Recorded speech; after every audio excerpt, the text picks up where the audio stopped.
I've been curious for like a year now about what this project is that the New York Times has been working on, this weekly television series. And we just saw a preview of it. So, Sweta, let's start with you. What did we just see over there? Basically, it's a glimpse of everything we've been working on and the range of stories, how far we're going around the world, and the way that we're following the reporters. And every story, every episode is a different style. We're following the reporters in a different way. And so this is just a taste of what we've been doing. And you're a producer on the show. Liz is a story editor. Caitlin next to me is an immigration reporter at the Times. And Sam, you're an assistant managing editor at the Times. You've been leading this charge, getting this to become real life. We're still a few months away from premiere, right? The weekly will be premiering in June on FX and on Hulu.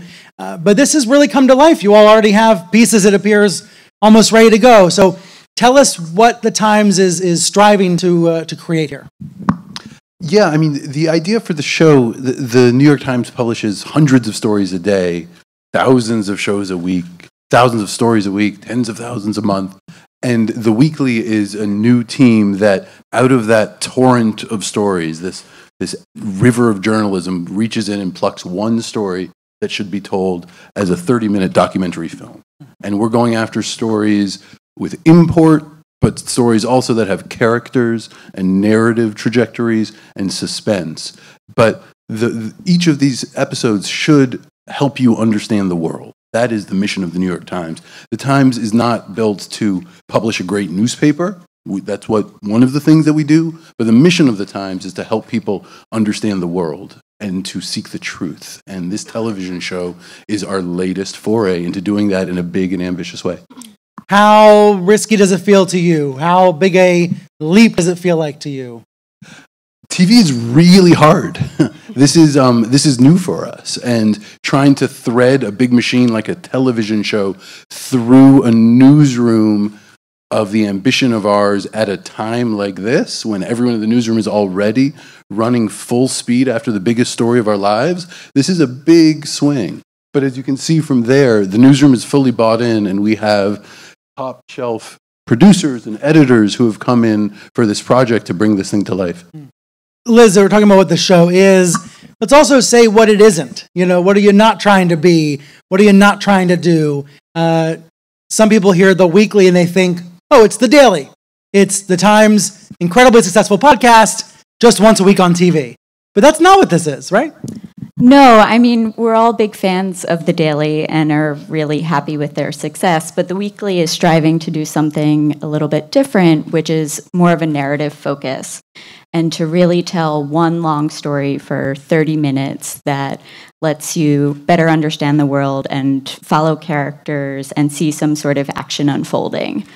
We're also really big fans of a lot of the other TV shows out there, like 60 Minutes and Vice, but we are hoping to do something that's really distinctive. So we'll have a very visually unique look that hopefully looks different than anything you've seen on TV. 60 Minutes is also on Sundays, which is when the weekly will be on. It'll be on FX, and then the next day on Hulu, right? So you've got this two-pronged approach. But when I hear some of the descriptions, I do think about 60 Minutes because it owns that Sunday night news magazine slot. How do you differentiate? You know, you talked about the visual style being one way, but how else do you make it different from what's already out there? Well, we have no host. That's one big difference from 60 Minutes. So you will actually be following a reporter from the New York Times newsroom and following along their journey as they investigate or report out a story, and they're your guide for the entire episode. Yeah. And Caitlin, you've been working on one of these early pieces. We see you in the highlight reel there, working on a story. I know you're not going to give everything away, but tell us what you've been working on for the weekly. Sure. So I cover immigration, like Brian said, and I spent a lot of last year writing about family separation, kind of the policy aspects of it, some original stories, or some first-person narratives, rather, of people who were caught up in this policy. But the weekly was an opportunity to go deep on a really special case. And of course, I can't say too much about it. It's a story that you've never heard of before, and that is special for a number of reasons, and that I think tells you something more about family separation, and it's the impacts of it than a newspaper story might be able to, or that another case might be able to. I worked for months to be able to track this family down for very specific reasons. And then for me, there was a huge value in being able to bring people into the room with me as I interview them. It's not just me scribbling into my notebook and then having to sort of try to convey as much as I can. In the newspaper, I can actually bring you guys into the room, and there's a lot of value there. There's just a lot more that we can convey. Sometimes, though, the thought is that if you're bringing in cameras, it's going to change the experience with the interview subject. It might make them uncomfortable or less willing to really open up. How did you compensate for that? That's true. I think you have to work harder to find the right subjects, and then you have to work harder with your subjects to be able to make film work. I mean, one of the biggest or most frequent conversations that we've had in the development of the weekly is sort of different iterations of the challenges that being a print reporter working with a camera next to you bring, and it's something that none of us are really used to, but that we're all figuring out. I think at the end of the day, it's worth it. There are many people who might not be open to being filmed, and they might just say no, but it's worth it for me to keep going to try to find somebody who is, and then work with them to get them comfortable because of how much you really take away when it works. And how many stories are in the works so far? Liz or Sweta, how many, are already in the can? Because once you're on in June, you're weekly, right? So you've got to deliver every week. I think we have around 18 that are in some form of greenlit or in production, and then we have about probably 3 to 4 that are actually basically finished. Ready to go. And tell us more about your job as a story editor. You were telling me earlier you get to mine the New York Times newsroom for stories that you think might be a fit. Yes. So I think that I have the best job in the world, which is going around the New York Times newsroom and finding out what people are working on, which is an incredibly exciting job. And when we're talking to reporters and editors, we're really looking for stories that are interesting, are in the public interest, they have characters, some sort of action unfolding, and there's also some larger takeaway in which viewers can better understand the world if we do an episode on that story. We're also looking to capture the eclectic nature of the newsroom, so, a lot of the stories probably will end up being international or touch on Trump or investigative, but we're looking to, also do a sports story or a magazine story or something that might be more unexpected and lighter. And thinking about this, in the context of the New York Times newsroom, I haven't been there for 5.5 years. I used to work at the Times, was in a film about the Times a long time ago called Page One, and now I'm at CNN. Back when I was there, Sam, there would have been a lot of reporters that wouldn't have liked this idea. There would have been a lot of hesitation about letting cameras in. And a lot of people who would say, I'm just a print reporter, that's what I'm here to do, I'm great at it. I have no interest in going along with a camera crew to do interviews. How much has that changed? Are you finding resistance still these days? There's certainly some people who are very much want to be left alone. But broadly, no. The newsroom is very much on board and sees all of these new projects as opportunities to reach even more people with their reporting. The Daily was a big breakthrough for us in that way. Reporters went down to this little studio and talked to Michael Barbaro and didn't think much of it. And all of a sudden, their stories are being heard by millions of people. And they get to access different parts of the story. When you write for the newspaper, even now, the writing is loosened up tremendously, but you're still writing for the front page of the New York Times, and there's certain conventions that go there. When you're speaking to Michael Barbaro on the podcast, for instance, you're speaking in your own voice, and that freedom, I think reporters have been really excited by, and the weekly now offers a whole new dimension. So you saw a clip there of Brian Rosenthal talking to a taxi driver. He's spent months, he's interviewed dozens, maybe hundreds of taxi drivers. When you actually get to know one of them in this episode, he comes alive, and the plight of taxi drivers in New York comes alive in a way that the best writer couldn't do on the page, I don't think. Have you had to convince anybody, Liz, to play along, to go along with this, or it hasn't taken much persuasion, it sounds like? Surprisingly not, yeah. I was shocked because I was new to the Times, and I thought once I started having coffees with reporters, that they would be a little hesitant of TV. But I've been really shocked. No, everyone is really excited to, potentially do an episode, reach new audiences, and do this experiment. I would also just say that part of the process is also from us, for producers, to build relationships with those reporters and to be very clear that, our goals are the same, and we're trying to take that journalism and make it into a visually compelling piece. Right. So that's part of, what we're doing as well. And we see the weekly in the newsroom has become kind of the new magazine cover. When you got a really great story with characters, a narrative, and a big idea in it, that's a weekly episode. And reporters have always been swinging for the fences in that way. Yeah. There have been different iterations of the New York Times relationship with TV over the years. And it interests me because we've seen this other newspapers as well, trying to figure out what the role of video is. Years ago, there was a cable channel called Discovery Times. There was a partnership that had documentaries on it with Times reporters. And then also years ago, there were a lot of streaming video shows, webcasts in the newsroom. There's been all these different iterations. And I figure if they were smashing successes, they would still be around, and they're not. I wonder if there are lessons from past iterations of, the Times relationship with TV that are being applied here.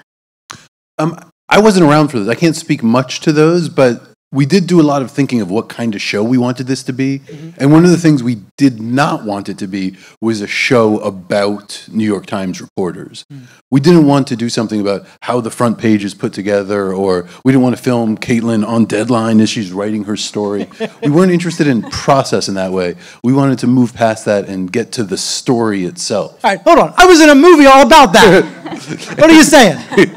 No, actually, the more recent example of that is The Fourth Estate. Yeah. This wonderful 4-part series that was on Showtime that did exactly what you're describing. Let people watch the Times in creation every day, with Maggie Haberman and Elizabeth B. Miller and lots of other, especially in Washington, reporters and editors.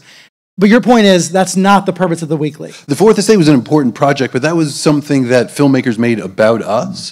This is New York Times journalism. That isn't about us. That's about the biggest stories of the day. So that's the weekly. To the argument that journalists oftentimes make it too much about themselves, your point is you're trying to make sure the lens is on the subjects, the people that you're interviewing for these pieces. Exactly. Yeah. Flip the lens. Mm. Caitlin, how long have you been working on this? Does it change your day-to-day job as a reporter covering a beat when you also have this piece in the works? It does change my day-to-day life. It's like having two jobs. I think we've been working on this story, I want to say, since Thanksgiving. Is that right? Sweta's producing my story. And it's very labor-intensive, very time-intensive. Again, I think it's worth it. But, as a media organization, we're still figuring out exactly what it looks like to have somebody who covers a, pretty busy beat also work on a television story that can take hours and hours, out of your day, or even, some of these reporting trips. You can imagine I went to Romania. That took quite a bit of time. So we're working it out. I mean, I think, the reality, Brian, as you know, is that being a beat reporter at the New York Times isn't about sitting at your desk for 10 hours a day and banging out stories. It's really a 24/7 job.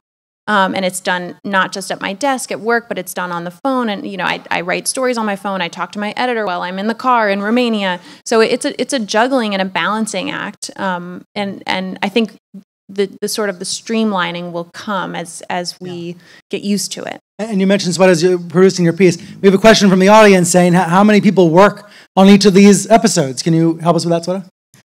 Well, there's a lot of people behind the scenes, but I would say, so once the story team sort of hands it off to the production side, there's a producer, an assistant producer, the reporter. We're working like pretty close together to set a vision and figure out how we're going to tell this story. Of course, input from everyone.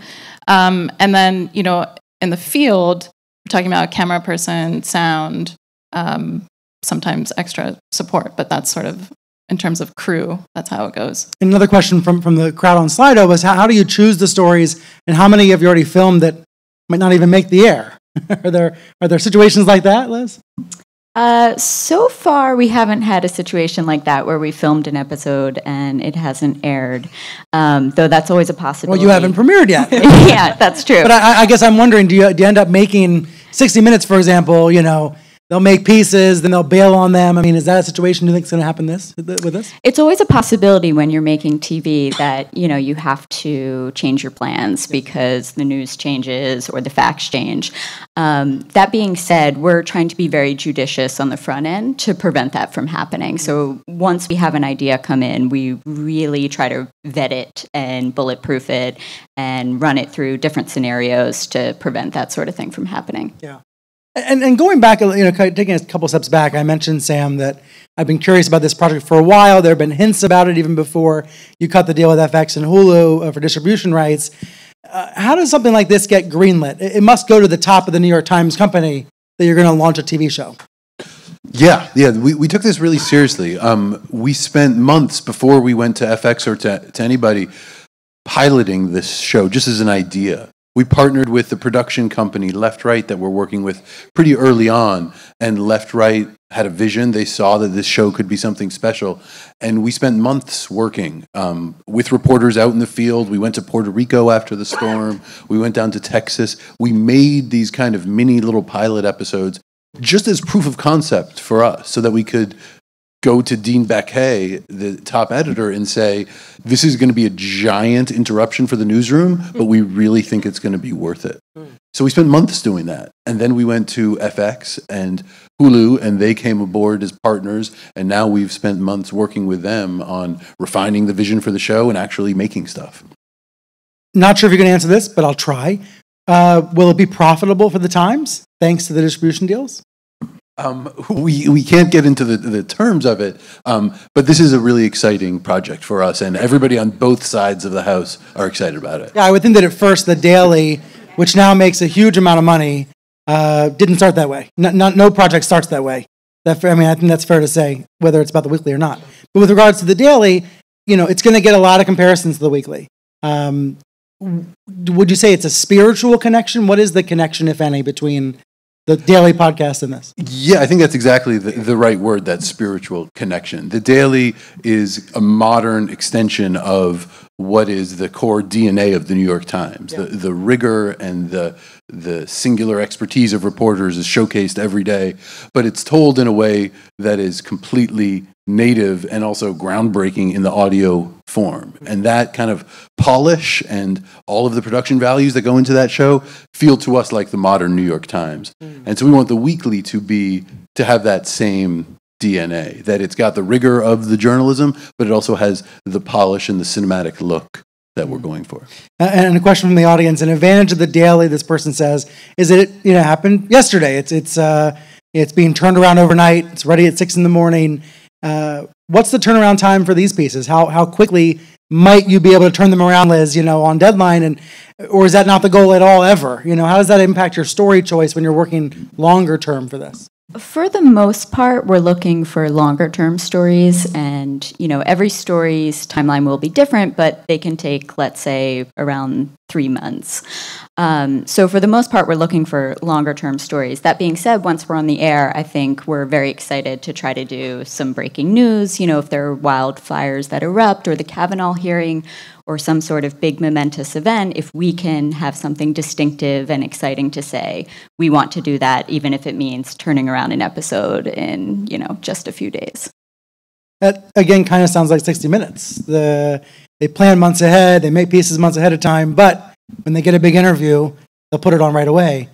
It sounds like one difference here, though, is you're not necessarily going for a newsmaker interview on deadline the way that other news programs do. You're looking to tell stories that otherwise we wouldn't hear about. Is that a fair connotation? I think that's fair. Yeah, I mean, a big goal is to do an episode that feels like only the New York Times could do it. Because a lot of television right now is the get. It's the newsmaker get, trying to book someone and have it exclusively.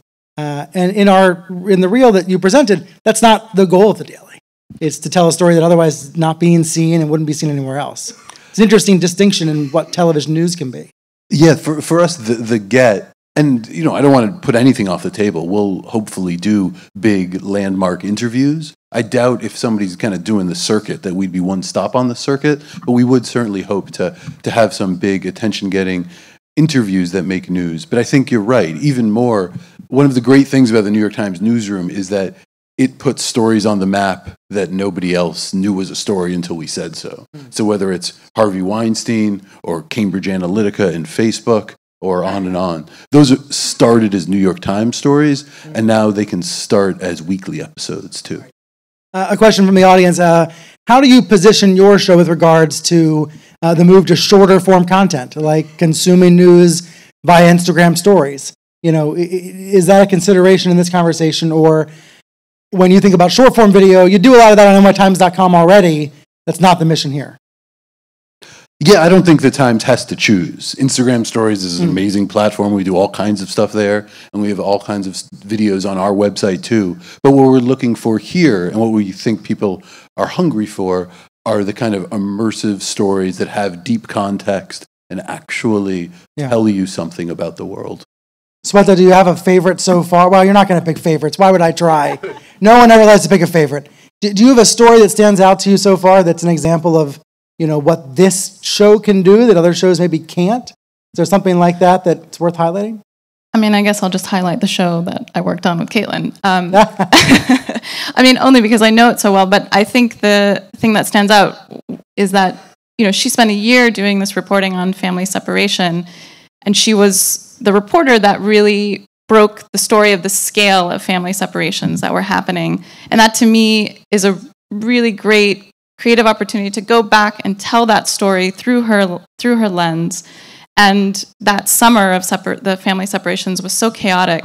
This is a moment to be able to piece together sort of how it unfolded through her eyes, but also through the people who were also part of that, what we call it TikTok, but just as those months unfolded. And to me, that's what's special about what we can do on the weekly. Caitlin, what have you learned in this process about turning a story into a show? Two different forms. When it comes to the actual nuts and bolts, the logistics are just very different. I mean, as you know, and as you pointed out, it's a completely different experience to walk into the home of a source with a camera around you. And I'm a lot more aware of, well, I guess I'll say there's a reason that I work for a newspaper, and it's because I don't necessarily want to have cameras on me at all times. And I think a lot of the reporters feel that way.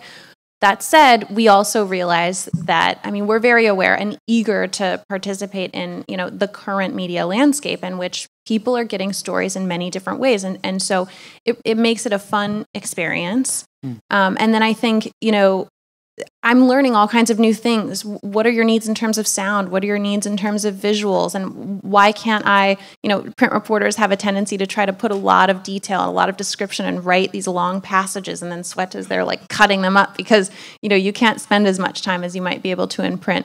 So it's fun. And then when you see the final product, you see how powerful it is. I was involved in one of the early episodes that we did for the pilot, and it was seeing that made clear to me that any of these logistical challenges we might be coming up against are so worth it. Are worth it. Even the idea of the New York Times doing a pilot is interesting, right? That's a different way of talking about what the Times does and how it operates, to be doing a television pilot. But let me be cynical for a second, okay? There's a lot of TV shows out there. There's probably too many TV shows out there. We probably hit peak TV a long time ago. I have way too much to watch and not enough time. Sam, how do you expect to stand out? Why does the world need a New York Times show in this world of 1,000 shows already? There are a lot of websites out there, and there are a lot of podcasts out there too. There's too many podcasts, I agree. But we've got this giant singular newsroom that produces stories that break through every single day. And we think that we've done it in audio, we've done it on the web, we've done it in print. We think we can do it in TV too. We are leaning very heavily on the expertise of FX and Hulu to help us navigate that landscape and present the show in a way that does get noticed. But we think that the stories are going to be the thing that make this show. The HBO Vice deal, Viceland, let's just say it's not the biggest hit in the world. Let's just say they're not getting the biggest audience in the world. It's been very tough sledding for Vice on television.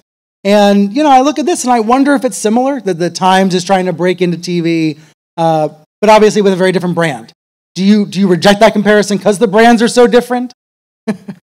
Yeah, I mean, Vice, we admire a lot of what they've done actually on TV. You know a lot more about the TV industry. Well, look, they've broken. I mean, they've had incredible scoops. Charlottesville being the best example. They're reporting from Charlottesville about the racist rants and chants.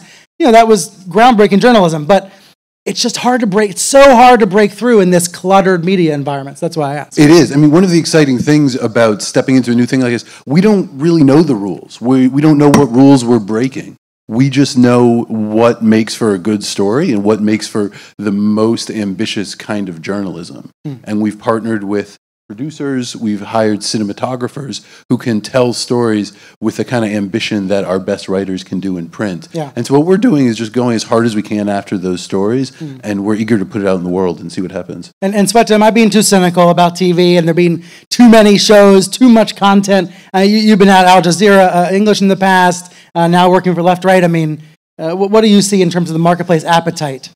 I mean, for me, I think there's never been a more exciting time for television. I think there's smart content. I think there's people who are willing to sit with things that are intellectual, conceptual.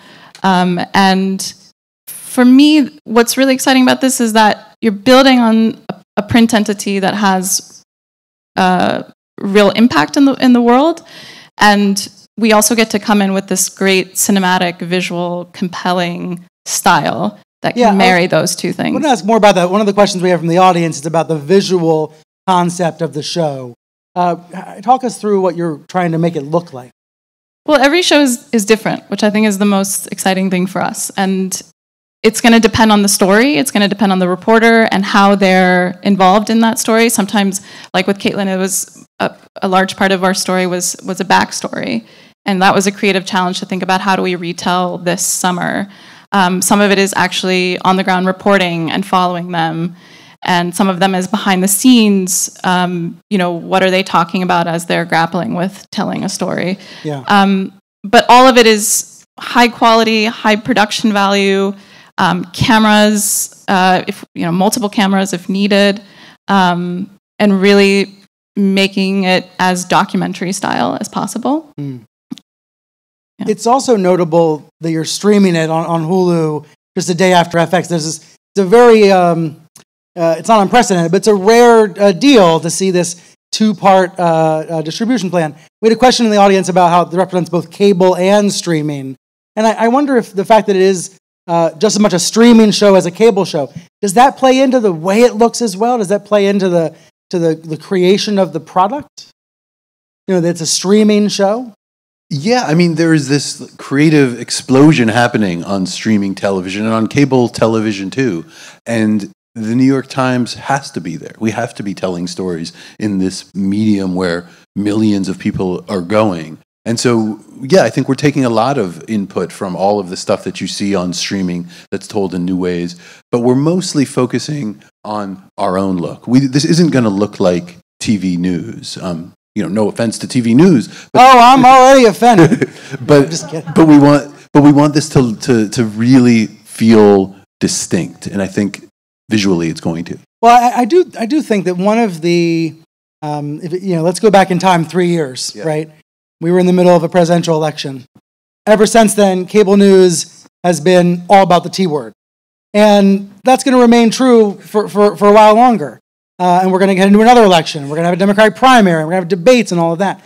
And I think that focus on politics, which is in many ways necessary in cable news because we're covering the biggest thing that's going on in the world, it opens up space for other kinds of TV news formats and experimentation. That's partly why I'm curious about the weekly is because if cable news is focused mostly on the Trump show and the fallout from the show, it creates openings maybe elsewhere to try other things. And that leads me to the question I was going to ask about Trump, which is how much politics are you all looking to do? How much is this about politics versus other news? I think we're trying to just tell important stories, and obviously a lot of them will be about politics. And as you note, there's a lot of opportunity to tell stories that are otherwise not getting a lot of attention because the Trump show is so all-consuming. That being said, we're really excited to find new ways to tell the Trump story. There are all sorts of unexamined corners of the Trump administration that may not be getting as much scrutiny as, Trump himself. In the highlight reel, though, it's emphasizing Rukmini covering ISIS and, reporters covering, Metro New York stories that, can get national airtime. It's interesting, that balance, and having to figure out that balance. Sam, kind of a related question about the Times writ large, because you've been a leader in the newsroom for years now. Do you think the Trump show, the Trump age, the Trump presidency has helped the New York Times really figure out exactly what it is and help define the Times brand more than it was defined before? There's always talk about the Trump bump, that lots of people subscribe to the paper and the website thanks to the Trump presidency. I think that's a little overstated, but there's truth to that. Has he helped you all find an identity in a way? I don't see it that way. I think that the Trump administration and all of the enormous interest in news has made people care about journalism in a way that they hadn't before. I think before Trump, there was a time where, all news is news and you can just find anything you want on any link on any website. And I think people care about public life now in a way that they didn't before. And they care about finding out the facts and reliable facts more than ever. And I think Trump is one piece of highlighting the importance of that. But I think that the Times has been doing that for a long time. And people really, really are hungry for it now. And we feel that. Right, so you've always been there on the newsstand, and now more people are walking over to buy it, but it's always been there. Caitlin, what's it been like for you? You're covering a beat that is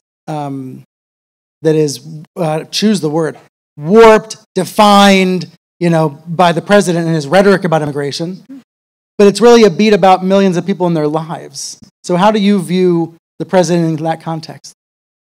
It's been a challenge. I mean, I think that one of the central themes of immigration in the last couple of years has just been this divide, this disconnect over what is fact and what is fiction. And a lot of my job has become really just explaining to people what that is and defining things and pointing out when politicians on both sides of the aisle, quite frankly, oversimplify issues or just blatantly misrepresent them. So to Sam's point, I think, not only has interest in news perhaps increased, but also this commitment that people now seem to show to where they get their news. People are scrutinizing a lot more closely where they get their news, and they want to get it from a reliable place. And so, that puts additional, it becomes more of our responsibility to make sure that people are, we're giving them what they need, because when they come to the New York Times, they really want to have that definitive account.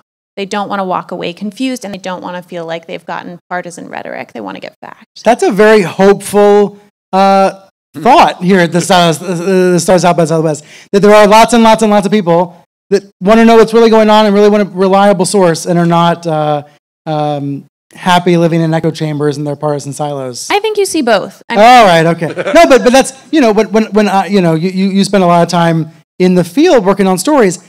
The experience that I have when I'm traveling is that people are not the one-dimensional cliches that we hear about and read about and we see on cable sometimes. That's right, and people will engage. I tell people I spend a lot more time than I ever have when I'm out in the field just explaining to people what a journalist is. What sorts of rules I have to abide by, why I'm even here to begin with, because some people just sort of assume, why did you even come? We know what you're going to write. We know you're going to make these assumptions. And I sort of have to explain to them in a very basic way that I can't do that. But I think those conversations are great. I mean, I love having them because people, as much as they've sort of been convinced if they've been in an echo chamber not to trust us as journalists, after a conversation like that, I usually walk away feeling like, okay, this person's going to read not only my stories, but other journalists' stories differently now. And so if that's something new that we have to take on, we welcome it. We're happy to do it. And we're able to do it. Yeah. So that's some of the context for, launching a weekly show. Let's go back into more of the nitty gritty about how you pull it off, what it looks like, where it's seen. Are there thoughts about international distribution? That's a question we have from the audience. Thoughts on international distribution of the show? Yes, it's being sold and will be seen internationally. So different distributors in different markets. Yes, exactly. And selling it that way. And there was also a question from the audience about why license it to FX and Hulu and international broadcasters? Why not publish it on nytimes.com? What's the thought on that? We publish lots of videos on our site, but people come to us, they tend to come to us for short videos, for news clips, to see what happened.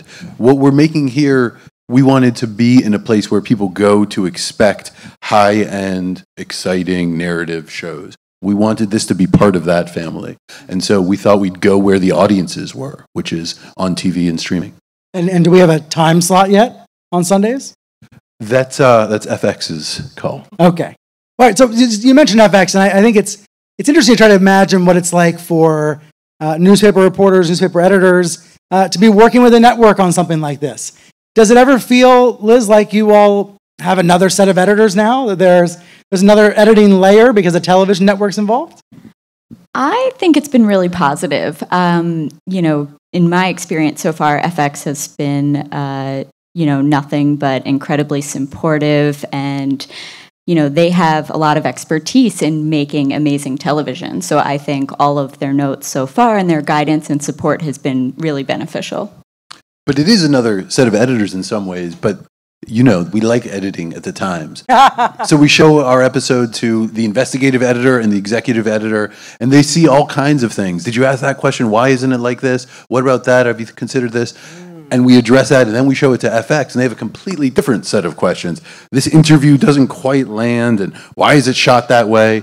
They're just as valid and just as important, and now we have to take both of those sides into account. Yeah, as you know, Brian, as a New York Times reporter, you get very quickly used to a lot of editing. I mean, there's nothing like when a story goes on the front page. I'm getting emails from editors I've never even heard of. I don't know who they are, but they have an opinion on my story before it runs. So at this point, it's just like, bring it on. I don't even have it. I don't resist in any way. The more the merrier. Okay. Because it works. It makes the story better. And Sweta, there's a question from the audience about why FX and why Hulu. Do you have thoughts about what makes them good fits for the show? Or Sam, I mean, you were doing more of the dealing, right? Yeah. We went out to FX, and to be frank, we didn't expect when we flew out to Los Angeles that we'd come home with a deal with FX. We were surprised by it, but they immediately locked into the vision of the show. They saw what we were trying to do. We admired their shows and their taste and their standards. And even though their work was really different, Atlanta and the O.J. Simpson show and the Americans, they're really different than what we're trying to do here. But they're of the same caliber. We felt a shared DNA there. So it seemed like the right kind of partner who could figure out with us how to make the best version of this show and how to bring it to a big audience. And then Hulu, we're really excited about streaming. All of us have streaming accounts and watch TV on our laptops and on our phones. It was imperative that we were there, and Hulu responded to the idea of this show with just as much enthusiasm. And another good question for you, Sam, from the audience here says, how did you convince the other side of the house or other higher-ups to pursue an initiative that's so far out of the NYT comfort zone? Question from the crowd. With a lot of persistence, and there wasn't that much resistance. The Times is on a roll, actually, with telling stories in different kinds of ways, whether it's different kinds of writers or different mediums like virtual reality or audio.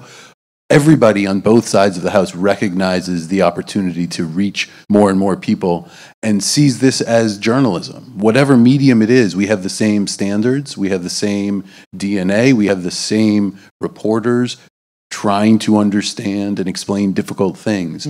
So the idea of doing that on television felt exciting to everybody in the building. The question was just, how do you do it? Yeah, how do you do That's it? what we're up against. Another question from the audience, will this be 52 weeks? Once you're on in June, are you on every Sunday? Or do you take breaks the way that 60 Minutes or, I don't know, Last Week Tonight with John Oliver, a lot of shows take breaks during the year. Yeah. What's the vision for that? Season 1 will not be 52 weeks. Beyond that, we'll see how it goes. Yeah. Let's talk about, we talked about story selection, about what makes a weekly story. What's the opposite of that? Sweta, are there types of stories you see as print only? This is a question from the audience as well. Are there certain stories that just don't don't work on TV, and you got to be honest and realistic about that. Yeah, I think that's been a big part of our process as well, is when really great print stories come to the weekly, I think as producers especially, we're thinking about all the pitfalls that we would see in the field. Whatever it might be, whether it's access, whether it's actually trying to follow people in their daily lives, is that really possible? People who are quoted in print pieces, they might, not be somebody who has energy on camera. Like, these are all these details that we're thinking about. So yeah, that's the reality, that there can be amazing print pieces. I think the hope is for all of us that we figure out a way to make a great print piece into a weekly episode, but we're constantly sort of going back and forth on how, that's the part of the process. Yeah. Liz, what do you tell people, what do you tell reporters, what do you tell folks who want to be a part of this, but, are trying to conceive of it? Is having a character or characters the most important thing when you're starting to think about making a story in this format? Definitely. I think characters are number one, and access to them. And that doesn't just mean someone who's willing to talk on camera. That often means someone who's willing to allow you into their life unfettered with cameras for, several days, or, into very intimate parts of their life. We're also looking for some sort of action that we can capture with in front of the camera that's unfolding. So, beyond just talking head interviews, even if we have camera or characters who are willing to talk, we want to actually see something and see some sort of journey that a reporter is going on. It's the same thing that documentary filmmakers look for. The same attributes for a 90-minute or 2-hour-long documentary. Maybe the difference in 30 minutes is there's a little bit less of a time narrative arc, if you're shooting for months as opposed to years, for example, for a documentary, for an hour-long film. And that reminds me kind of why half an hour? Obviously, there's television constraints. FX has half an hour, but is there a reason for the half-hour format as opposed to longer or shorter? 30 minutes is hard enough. You want an hour? That's the easy. That's the solution. There's a question from the audience here. How will these stories live across print, digital, social, etc.? So when you're rolling out a weekly story on Sunday, is there a print version every time as well? Is there are there those sorts of companion pieces? There will be no every time. There will be some stories that we think we'll try to roll out all at once. There'll be some stories that debut on the weekly and then there's a print piece, or maybe there's not a print piece at all. We're thinking about each story as finding its best life out in the world, however that means.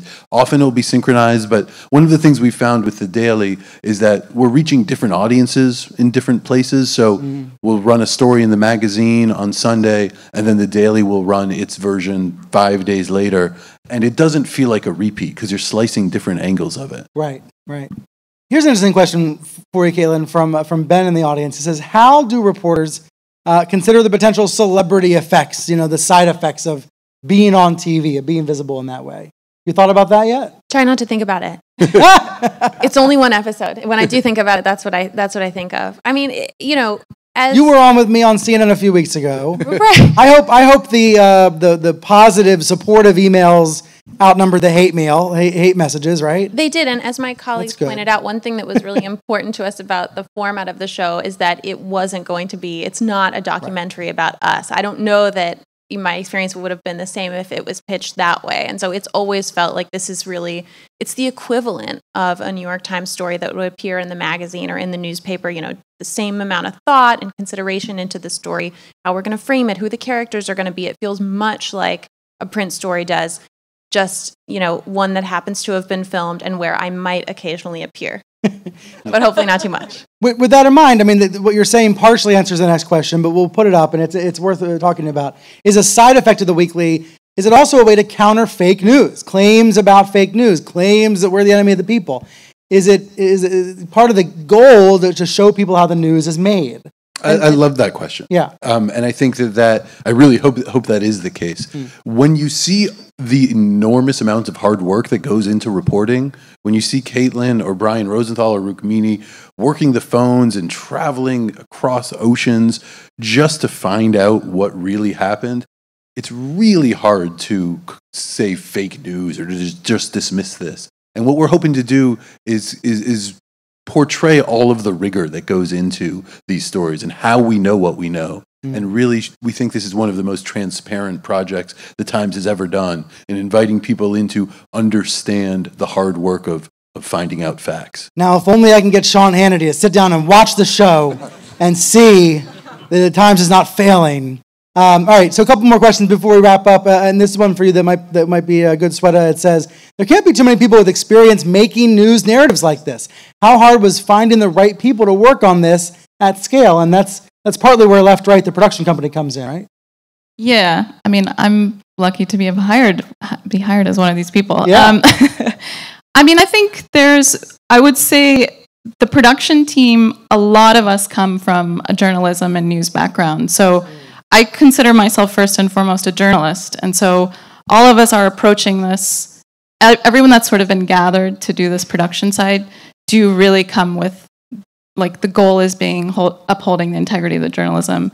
And then from there, how do we build that visually? Yeah. But you could talk about actually building the team, but that was really how this team came together, I think. I mean, Liz's resume sums it perfectly.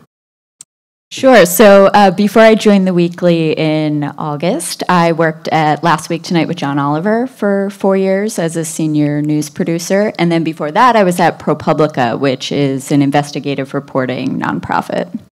So kind of unexpected path to get here. This is an interesting question as well. It says, who's the audience? Are you trying to reach people that already consume New York Times products, already read the paper, or is this about people that are not consuming the Times already?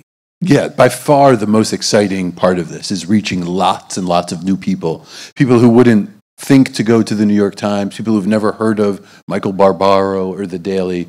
We think that they would really be interested in our stories if they only knew about them, and this show is a chance to bring it to them. Yeah.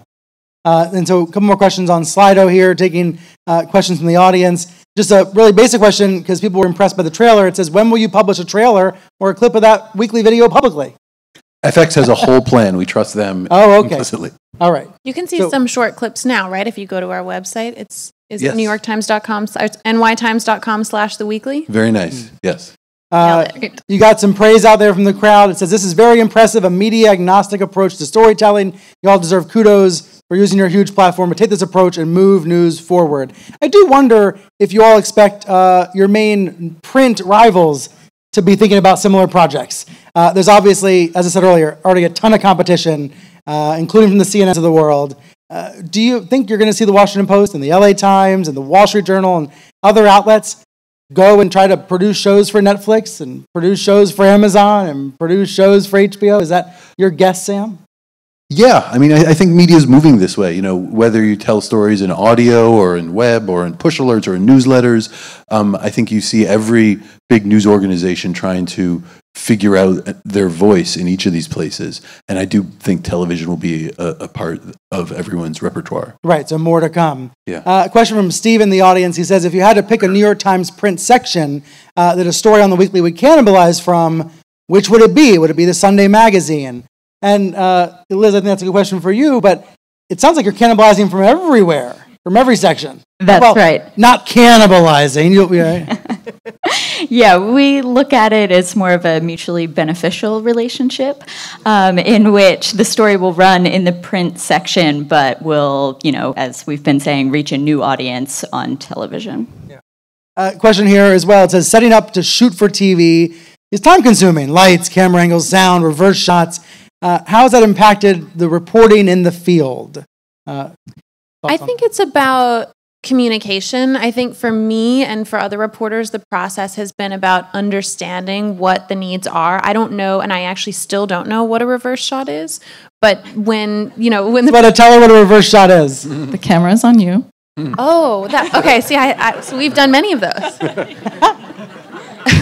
So honestly, Caitlin, I've been at CNN 5 years and I'm still learning too. okay, so We're all still learning. I might not get the actual lingo down, but when I can, the important thing is that I understand exactly what it is that we're going to need, and that I can clearly explain it to my sources, and say, I'm so sorry that we have to impose on you so much, and it's going to take a long time. It's going to be it's going to be hot, and do you want a snack, and do you want a glass of water, and it's a lot of that. But as long as we're clear with people about what we need, then you get it. Right.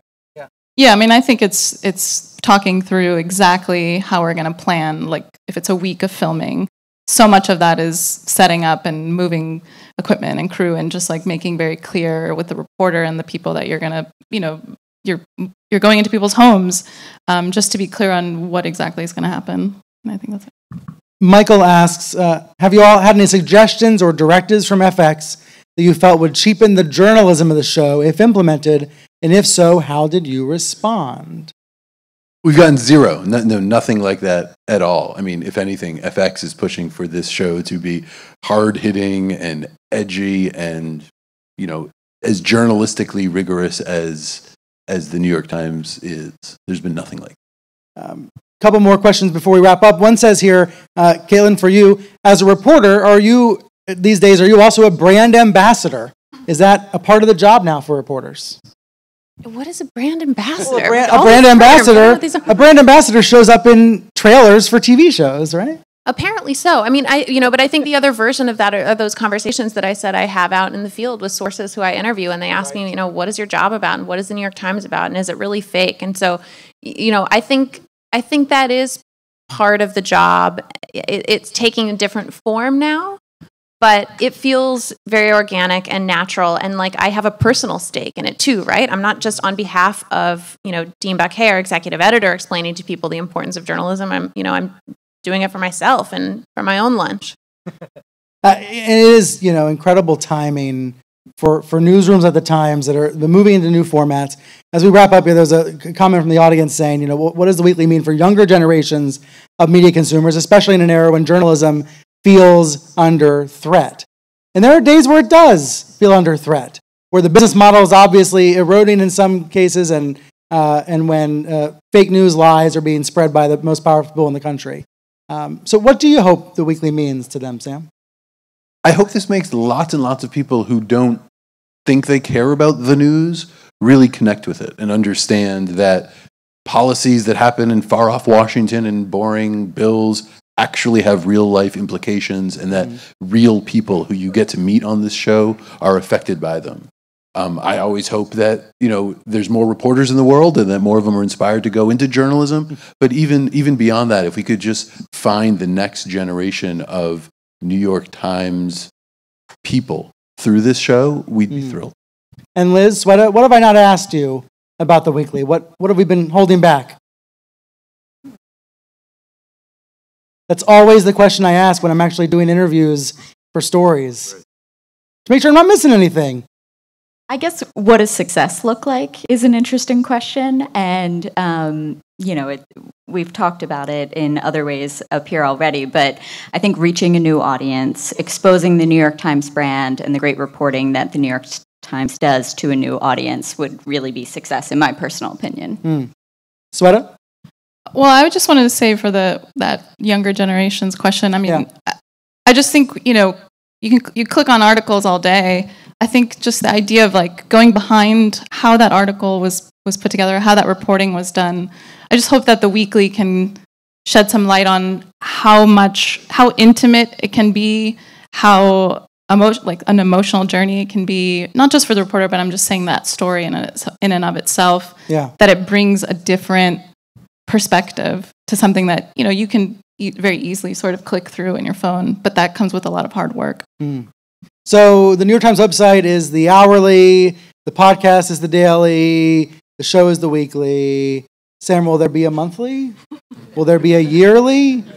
Yeah, that's next year in Austin. We'll talk about that. Okay, all right, next year. Okay, for now, the weekly is on FX and Hulu starting in June. I want to thank our panel for giving us a first preview of the series, and thank you very much. Thank you all for being here.